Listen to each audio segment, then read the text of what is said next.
सोचने की बात है,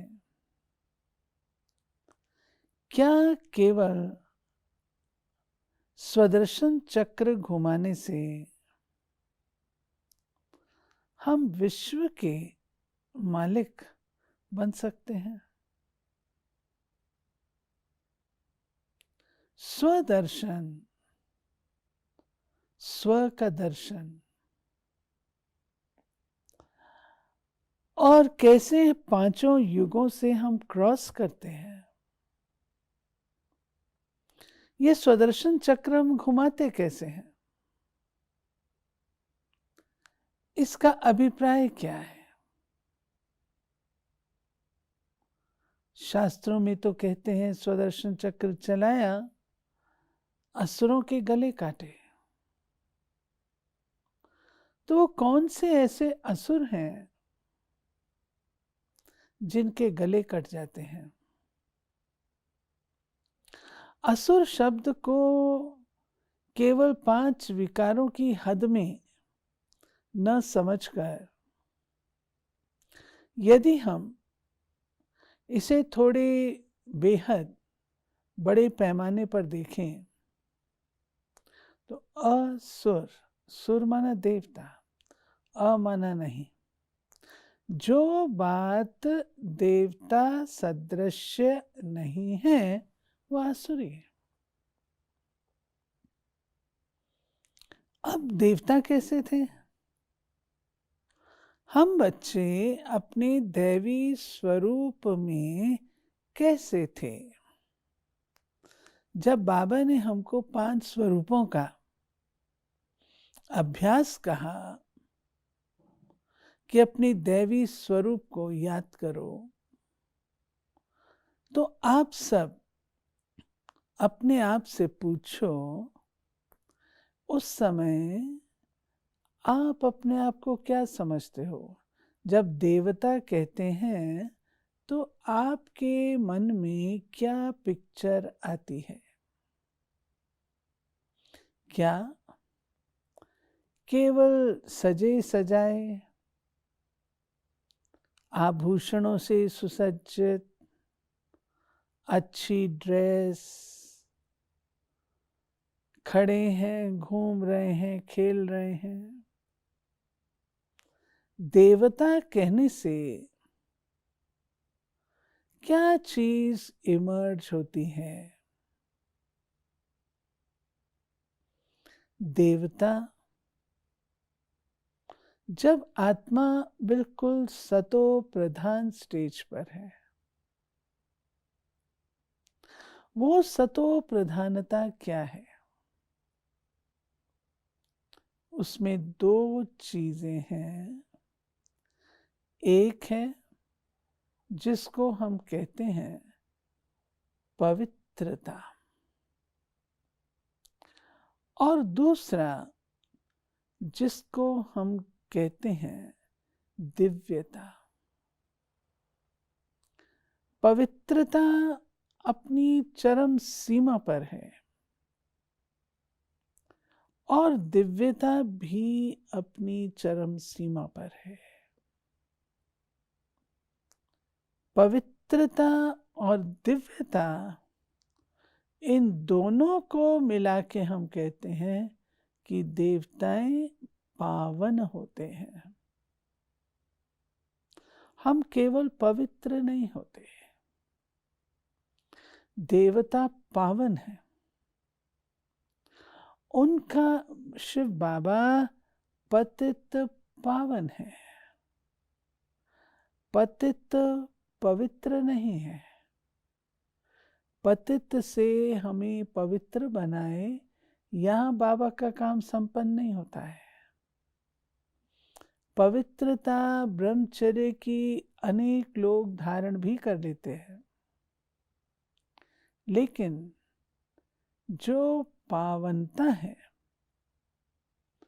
उसमें है कि हम पवित्र भी हैं और साथ साथ हमारे अंदर दिव्य गुणों की पराकाष्ठा भी है।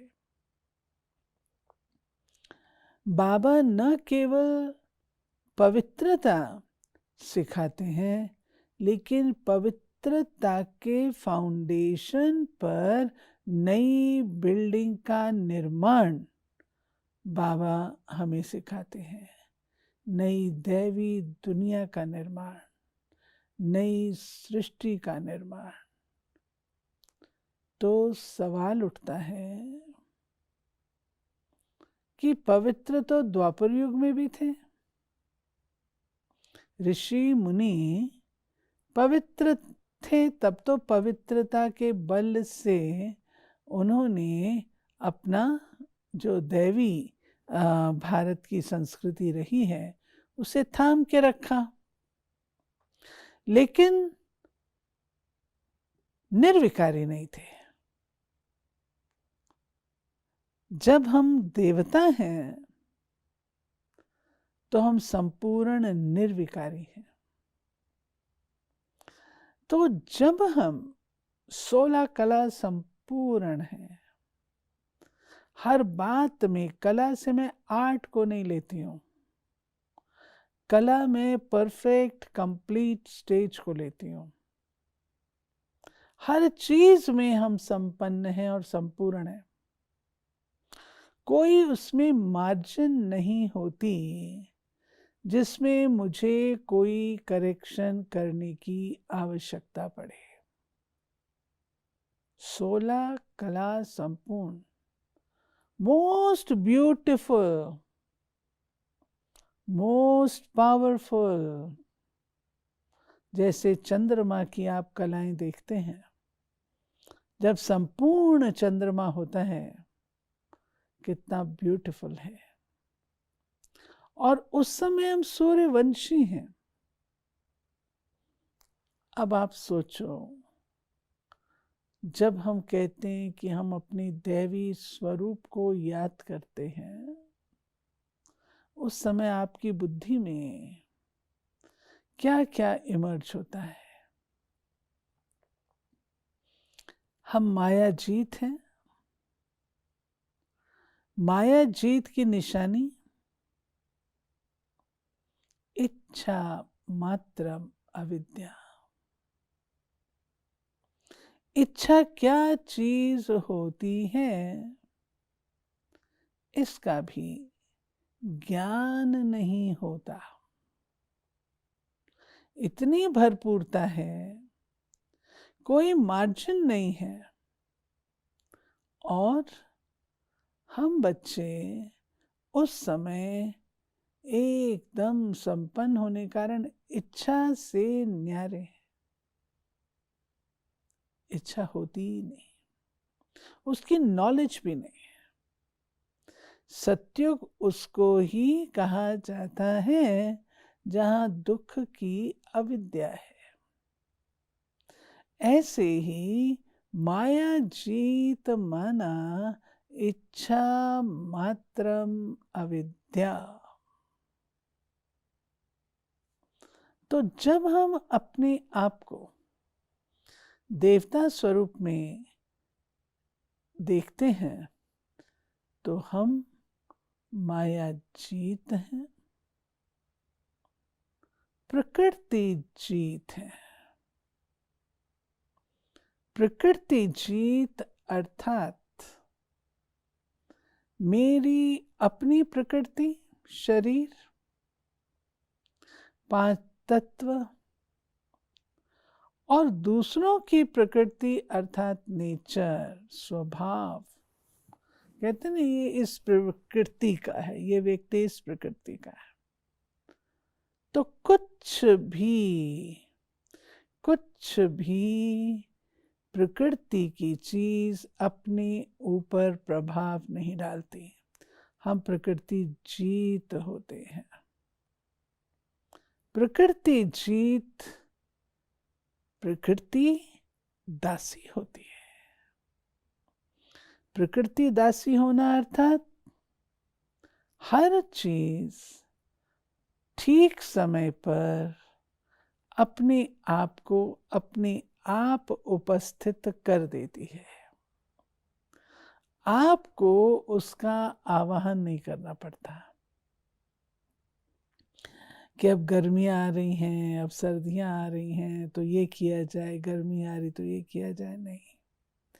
प्रकृति जीत अर्थात प्रकृति स्वतः आपके लिए सारी एक्यूरेटली वह वायुमंडल तैयार कर देती है जो देवताओं के उपयुक्त है। उनको इशारा भी नहीं देना पड़ता।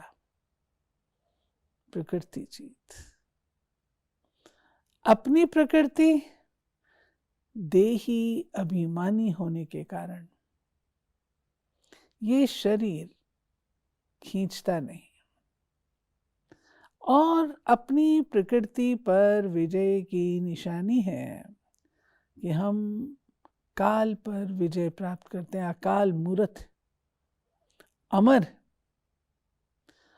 और तीसरा, औरों की प्रकृति अर्थात हमारे जो पारस्परिक संबंध हैं वहां पर, वह भी बहुत श्रेष्ठ और उत्तम क्वालिटी के होते हैं, जहां कोई एक्सपेक्टेशन नहीं है। इसको ही बाबा कहता है, इस प्रकार की प्रकृति जीत बनने के लिए संगम युग पर बाबा हम बच्चों को जो स्वमान देते हैं, उस स्वमान में स्थित होकर दूसरी आत्मा को देखना है। उस सामने वाली आत्मा को वर्तमान समय उसी दृष्टि से, उसी वृत्ति से, उसी स्वमान से देखना है। जैसे आप लोगों ने सुना होगा कि अपने कलयुग में भी सिकंदर और पोरस की जब लड़ाई होती है और पोरस को बंदी बना लिया जाता है, तो उससे पूछा जाता है तुम्हारे साथ कैसे व्यवहार किया जाए। हमारे साथ ऐसा व्यवहार किया जाए जैसे एक राजा राजा के साथ करता है। ऐसे सतयुग में हम एक दूसरे को किस निगाह से देखेंगे? उसी विश्व महाराजन की निगाह से। तो वो प्रकृति जिसमें हमारी आज की डेट में टेढ़ापन है, वो समाप्त हो जाता है अगर हम अपनी बुद्धि में ये रखते हैं कि सतो प्रधान मैंने बनना है। अगर दो आत्माओं के बीच में थोड़ा सा क्लैश है, दादी जानकी से पूछा गया, दादी ये आत्मा मेरे को बहुत तंग करती है, इसके साथ मेरा नहीं चल सकता, क्या करें? दादी जी का उत्तर क्या था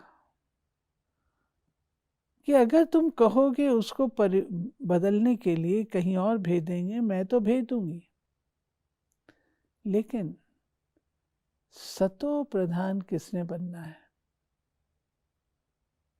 आपने बनना है ना। आपने सतो प्रधान बनना है, तो जो उस आत्मा के प्रति आपके अंदर कोई ऐसा संकल्प या ख्याल आता है, तो क्या आप उसको सतो प्रधान बात, सतो प्रधान संस्कार कहेंगे? तो आपको उस आत्मा के प्रति जो भी बात है उसको खत्म करना ही होगा। शुभ भावना से करो, क्षमा से करो, कंपैशन से करो, जैसे भी करो, खत्म करना ही होगा। इसलिए मीठे बाबा ने हम बच्चों को ये पाठ पढ़ाया है कि अपनी प्रकृति, प्रकृति नेचर और उसके साथ औरों की प्रकृति पर भी विजय प्राप्त करनी है। तो जब हम स्वयं को देवता स्वरूप में देखते हैं, उस समय हम प्रकृति जीत के नशे में, टाइटल में भी हैं, माया जीत भी है, प्रकृति जीत भी है। तीसरा, जिसको हम कहते हैं विश्व जीत। विश्व जीत अर्थात जो हमारी प्रजा है, उस प्रजा के दिल पर राज्य करने वाले। और ये हमें संस्कार संगम पर डालना है। जब तक हम सबके दिलों पर राज्य नहीं करते, जब तक सब कोई हमें अपना नहीं समझते, तब तक हम विश्व के मालिक, विश्व महाराजन कैसे बन सकेंगे। मैं विश्व सेवाधारी हूं, तो विश्व की आत्माएं मुझे एक्नॉलेज भी तो करें ना। अगर विश्व की आत्माएं मुझे एक्नॉलेज नहीं करती हैं, अपना नहीं मानती हैं, तो मैं विश्व सेवाधारी, विश्व महाराजन कैसे बन सकती हूँ। जब हम अपने दैवी स्वरूप को इमर्ज करते हैं, तो हमारे अंदर सर्व आत्माओं के प्रति समभाव जागृत होता है। जिम्मेवारी जागृत होती है। सुख देने का भाव जागृत होता है। मेरी प्रजा सुखी रहे। सतयुग में त्याग की आवश्यकता नहीं पड़ती। त्याग का पाठ संगम युग पर है, और यहां पर हम जितना त्याग करते हैं, उतना भाग्य अपना जमा होता है। तो हमें स्वयं को ऊंचा उठाते हुए, मैं सुख सागर बाप की संतान हूं, मास्टर सुख सागर हूं, मुझे सबको सुख ही सुख देना है। कुछ भी हो जाए, क्या भी हो जाए, मुझे किसी को भी दुख नहीं देना, सुख ही सुख देना है। तो जब हम अपने दैवी स्वरूप को इमर्ज करते हैं, तो उस समय व्यक्तिगत केवल अपना स्वरूप नहीं होता। हम विश्व महाराजन हैं, चक्रवर्ती राजा हैं। चक्रवर्ती राजा अर्थात जिसके राज्य को कोई चैलेंज न कर सके। चक्रवर्ती राजा अर्थात विश्व महाराजन। हम अपने आप से पूछें, क्या सच में ऐसा भाव संस्कारों में मेरे आया है? अगर नहीं भी आया तो भी हर्जा नहीं, जन्मते जाम कोई नहीं होता। लेकिन प्रैक्टिस मेक्स वन परफेक्ट। आज की डेट में जब बाबा हमें कहते हैं दैवी स्वरूप को याद करो, दैवी स्वरूप को इमर्ज करो, तो मुझे अपना ये भाव इमर्ज करना है। और उस भाव में अपने आप को स्थित करना है। इसी रीति से मर्यादा पुरुषोत्तम, अहिंसा परमो धर्म, जो भी देवता स्वरूप की निशानियां हैं, सर्वगुण संपन्न। कई लोग कई प्रकार के गुणों का विभाजन करते हैं, कुछ ईश्वरीय गुण हैं, कुछ हमारे दैवी गुण हैं, कुछ हमारे ब्राह्मण लाइफ के गुण हैं, शक्तियां हैं, जो कुछ भी। मैं उसके विस्तार में नहीं जाती हूँ, क्योंकि चाहे वो ईश्वरीय, चाहे रूहानी है, चाहे वो दैवी हैं, धारण तो करने हैं ना। उस मूल बात को देखिए, तो सर्व गुण संपन्न, हर प्रकार के गुण में मुझे संपन्न बनना है, अर्थात कंप्लीट। 16 कला संपूर्ण, संपूर्ण निर्विकारी, मर्यादा पुरुषोत्तम। अपने उस दैवी स्वरूप को इमर्ज करिए। मैं प्योरेस्ट ऑफ द प्योर हूं, पावन हूं। उन संस्कारों को इमर्ज करिए, अपने देवतापन के संस्कारों को इमर्ज करिए। कर्मेंद्रियां कितनी शीतल हैं, कितनी दैवी हैं। मुख से मेरे रतन ही झड़ते हैं,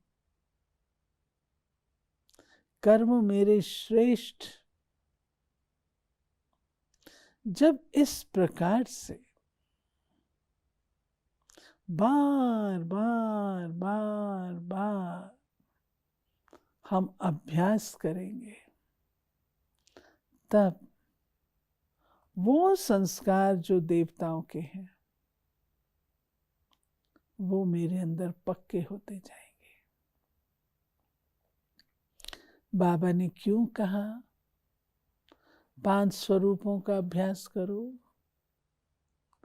क्योंकि इसकी प्रैक्टिकलिटी, इन संस्कारों में प्रैक्टिकल में रहना, यह मुझ आत्मा को शक्तिशाली, पावरफुल और संपन्न बना देंगे। चले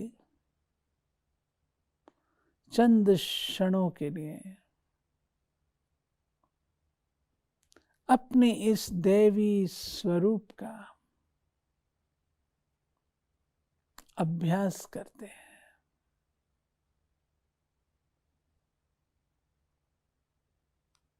मैं स्वयं को सत्युगी सृष्टि में ले चलती हूं।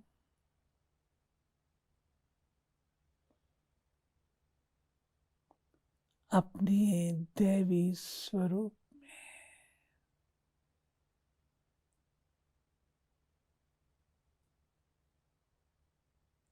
मेरा तन भी पावन है,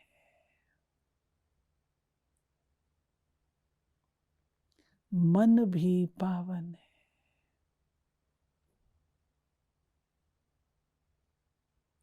प्रकृति की मालिक हूं,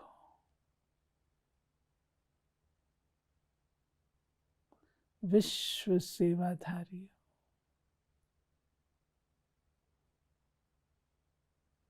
विश्व की मालिक हूं।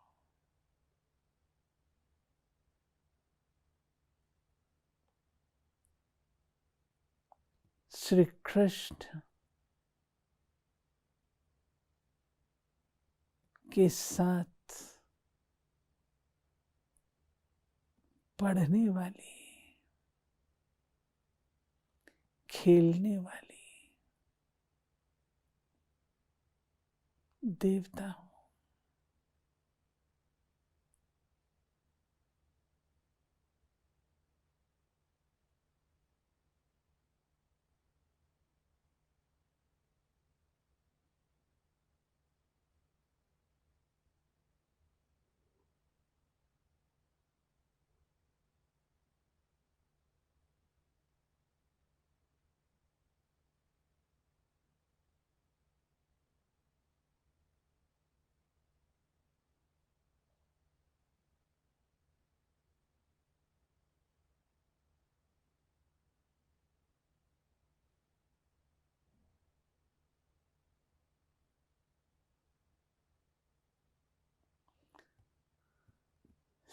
सतयुगी सृष्टि,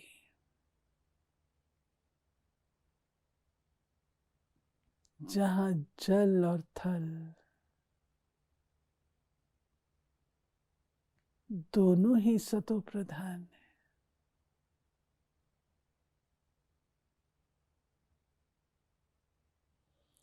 दिव्यता का संचार है।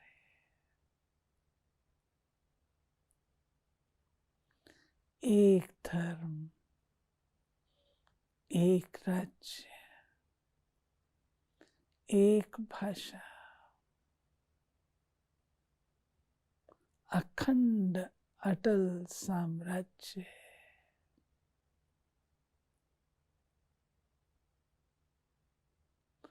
उसकी मैं महाराजा हूं।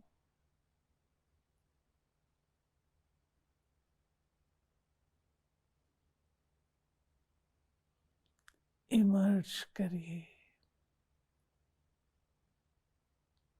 अपने उन रॉयल संस्कारों को।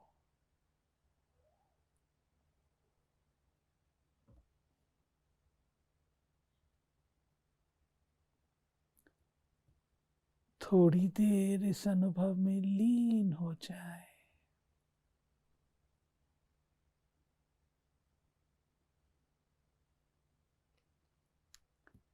ऐसा अभ्यास बारंबार करते रहे। चाहे आप 5 स्वरूप इकट्ठे करें या अलग अलग उसका टेस्ट ले। एक बार आपको उसका रस आ जाएगा तो आपको बार बार उसमें स्थित होने का दिल होगा। इसलिए दिन में एक नहीं अनेकों बार इसका अभ्यास करें। दूसरा है हमारा पूज्य स्वरूप।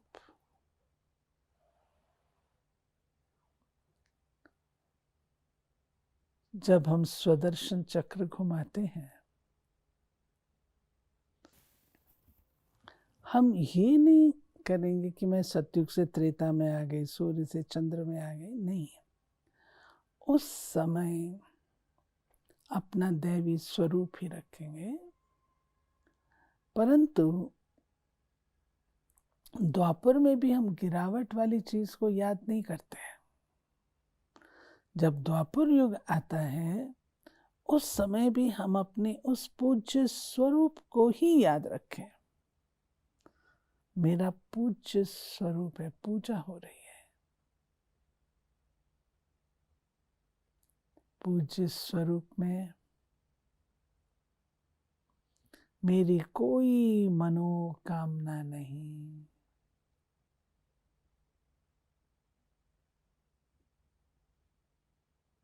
मैं पावन हूं।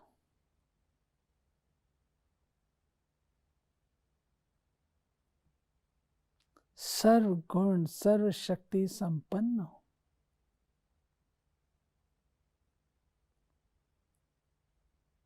सर्व की मनोकामनाएं पूर्ण करने वाली हूं। अपने भक्तों को मन इच्छित फल प्राप्त कराने वाली हूं। तो जब हम अपने इस स्वरूप को याद करते हैं, मैं पूज्य हूं। भक्तों की लाइन मेरे सामने है।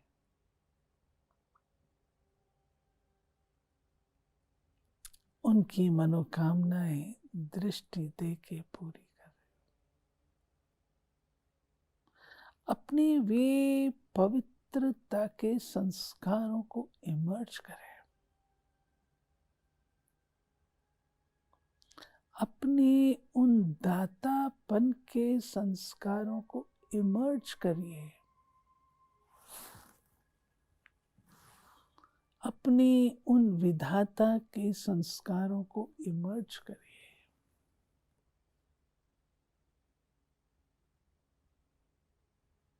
बाबा कहता, बच्चे तुम्हें अपने भक्तों की पुकार सुनाई नहीं देती? हमने भक्तों की पुकार का रिस्पॉन्स देना है।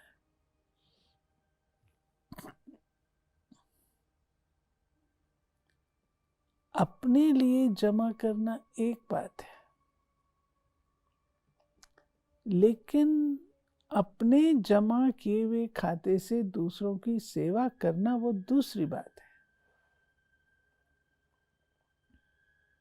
तब बाबा हमें कहता है, बच्चे तुम्हें दुआओं का खाता भी जमा करना है और पुण्य का खाता भी जमा करना है।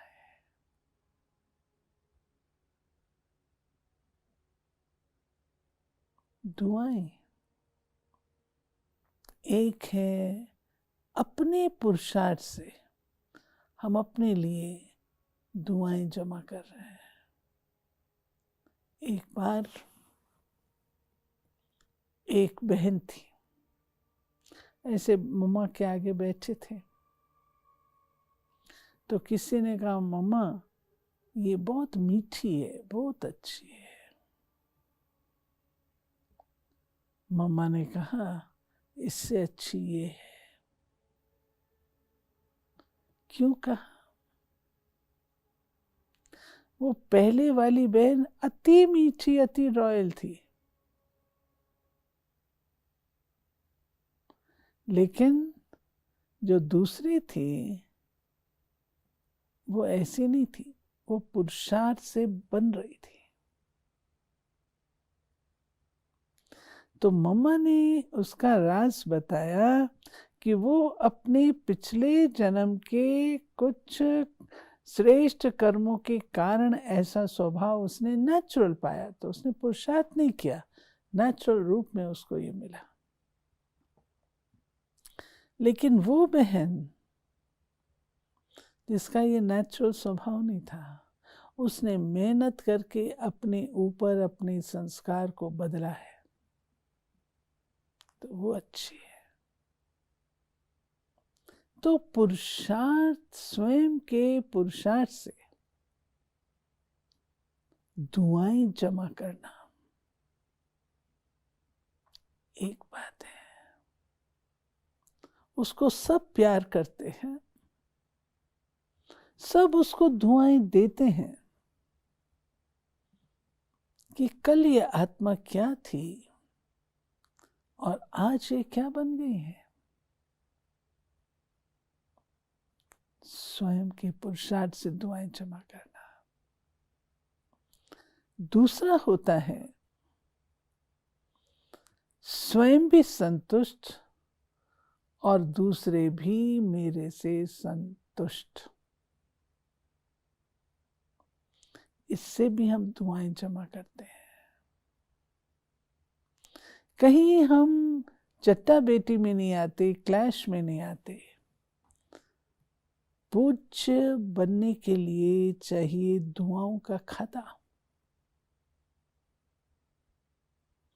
जितना दुआओं का खाता जमा कर सके हमें करना चाहिए, तब तो लोग आपको अपना इष्ट मानेंगे, तब तो इष्ट के प्रति रिगार्ड होगा। अगर इष्ट के प्रति रिगार्ड नहीं तो मनोकामना कैसे पूरी होगी? इसलिए बाबा ने कहा कि दुआएं जमा करो। और तीसरा बाबा ने कहा, दुआएं जमा करना अर्थात ब्राह्मण परिवार में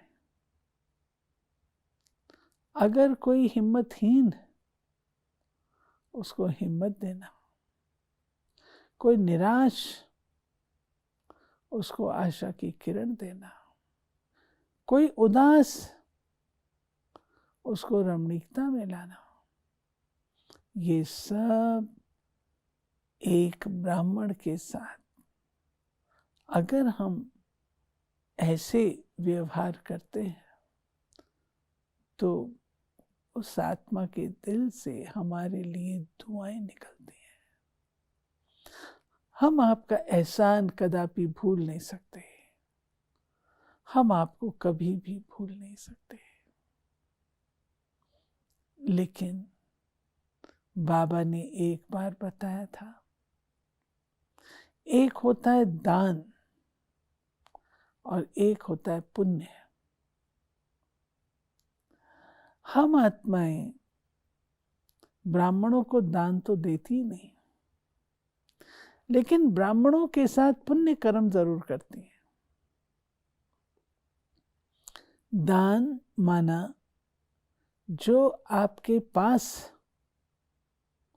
वो आप देते हैं, वो है दान।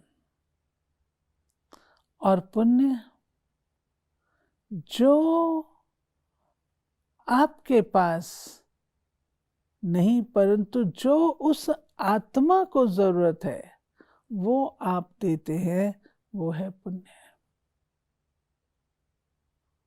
तो बाबा ने पूजनीय बनने के लिए ये दोनों खाते हमें बढ़ाने हैं। एक बार ये अपनी मुरली में कहा था, हमें चेक करना है। हम पूज्य, जब कल्पना करते हैं कि हम पूज्य हैं, तो आप सोचिए उस समय क्या आप मंदिर में खड़ी हुई मूर्ति के रूप से अपने को इमेजिन करते हैं या कैसे? नहीं, अपने इन संस्कारों को इमर्ज करना है।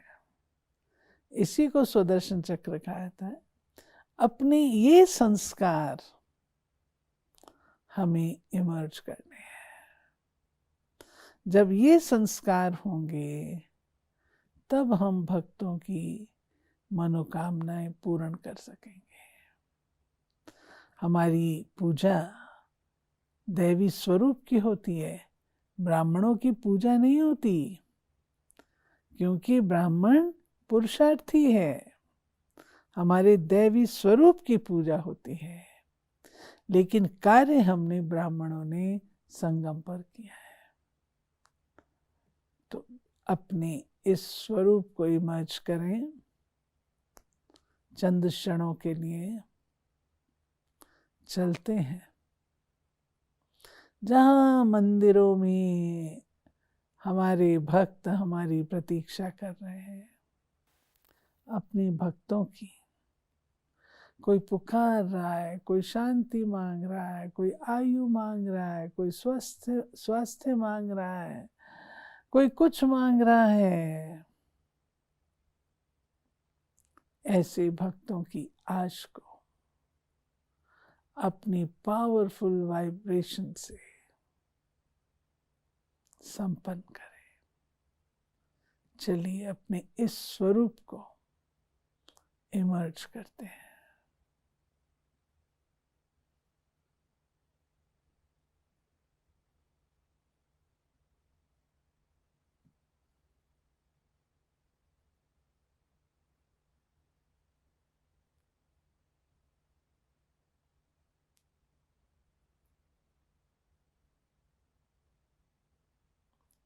बाप दादा के साथ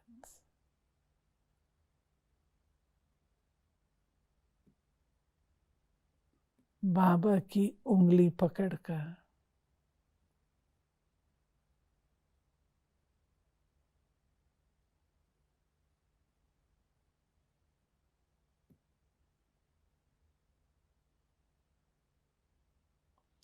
मंदिरों में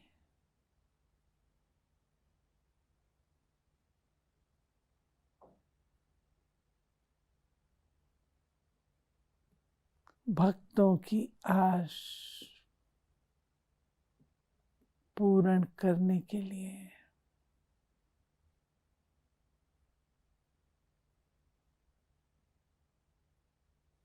परिक्रमा पे निकलती हूँ।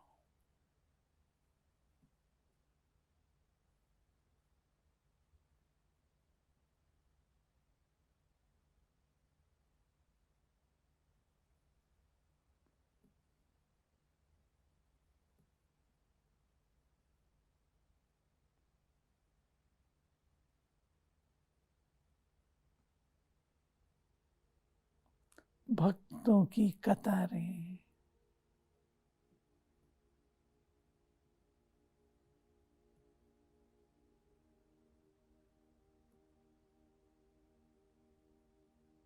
कुछ न कुछ प्राप्त करने के लिए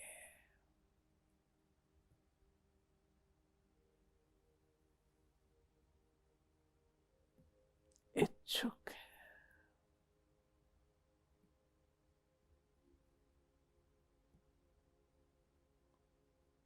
मैं आत्मा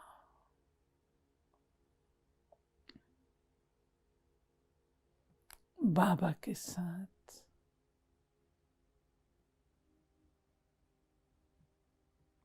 उन सब को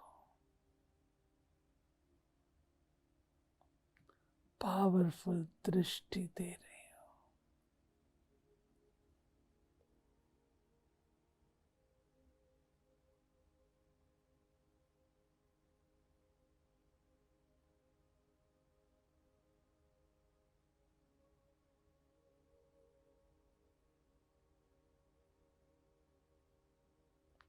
अपने इस स्वरूप का अभ्यास बारंबार,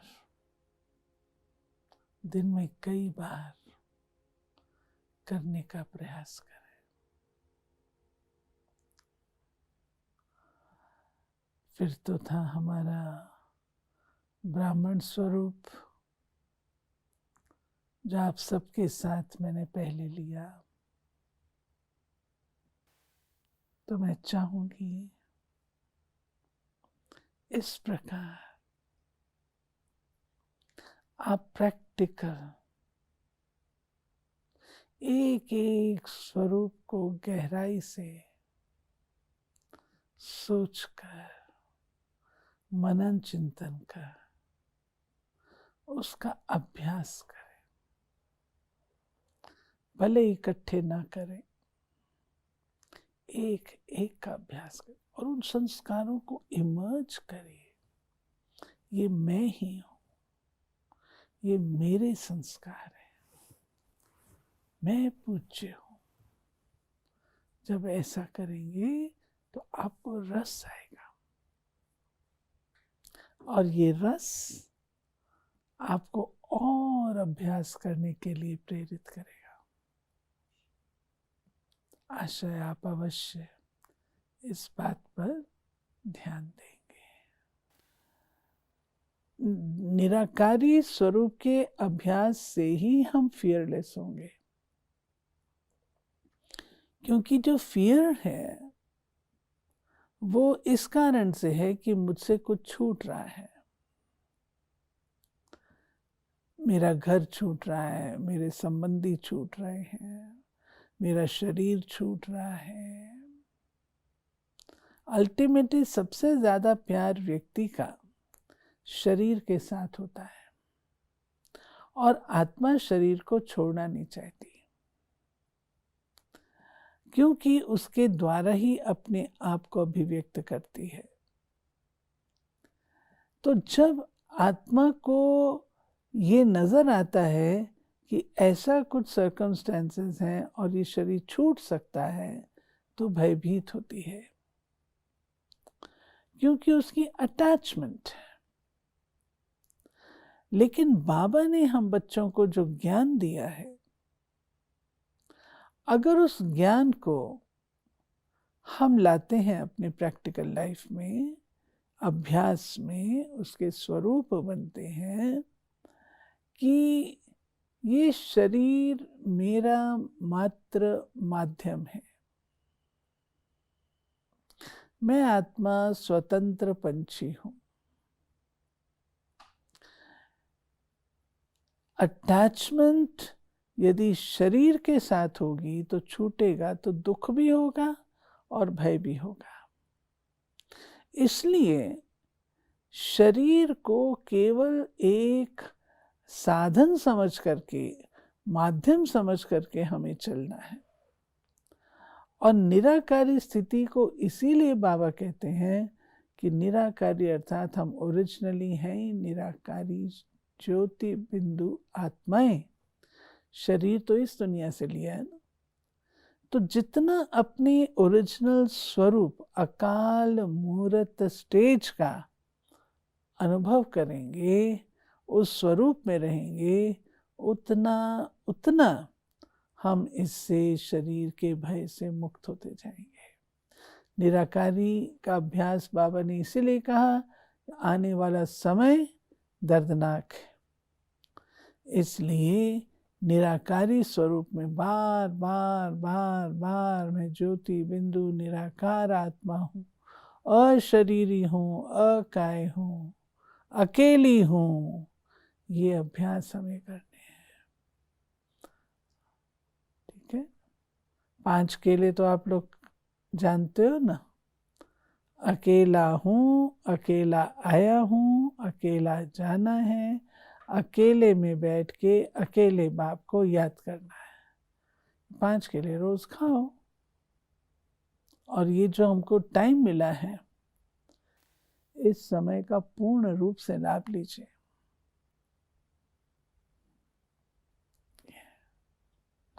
ठीक है, ओके, ओम शांति।